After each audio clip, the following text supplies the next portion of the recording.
That's I would support what Mike said completely. In fact, in the American press's idea of objectivity is kind of phony because everyone has a bias. And just quickly, in the European press, they've been linked traditionally to political parties. So you know, a newspaper like The Guardian or The Independent in London is left-wing, and that's the position they're coming from. And the Telegraph and the Times, others are more to the right.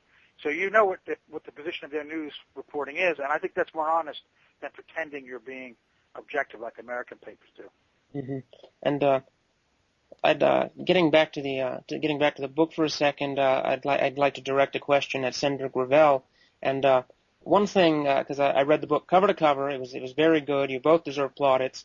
But reading through the book, it was obvious to me that you, Senator Gravel, take the fight against American militarism, against corruption, very personally. You consider it a very personal fight. And it seems to me, reading the book, that if more Americans took it personally, we could win the fight. But as it is right now, it's kind of an uphill battle. What do you think? Why do you think this is? And why do you think more Americans don't take it personally? And what needs to change in their minds to make them stand their ground and fight? Well, I think part of it is my own personal nature. And so I don't think that everybody is going to have the same pugnacious approach to this kind of stuff. I think the reason why you don't see the reaction that you would like to see in the American public is we've essentially been drugged. We've been drugged with fear for the last 50 years, and this fear continues. So now we're afraid of terrorism. Well, I'll tell you, there is no appreciable threat of terrorism in the United States of America.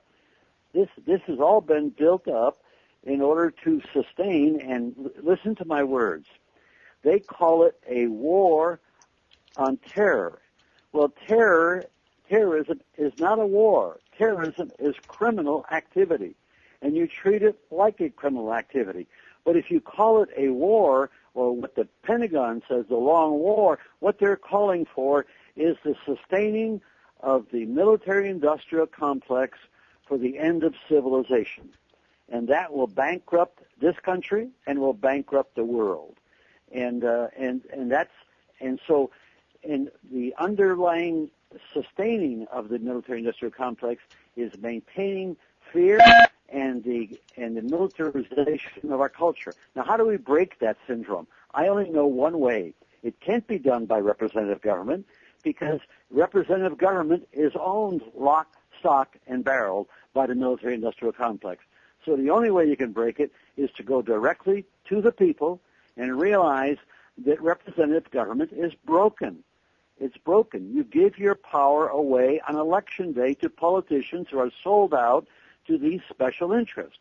And so if we could turn around and convince the people that if they can acquire the power to make laws, and that is the central power of government, then they will have the power to make the fundamental changes. And with that power, they will wake up. They truly will. There is no hope. There's only two venues for change, the government, wherein lies the problem, or the people who can make a change, but they are not going to make the change because there is no way. You can educate the people to what the problem is, but they have no way to implement their power, so they give up. And then you turn around and you induce this fear, and then they just cower down. And that's what's happened.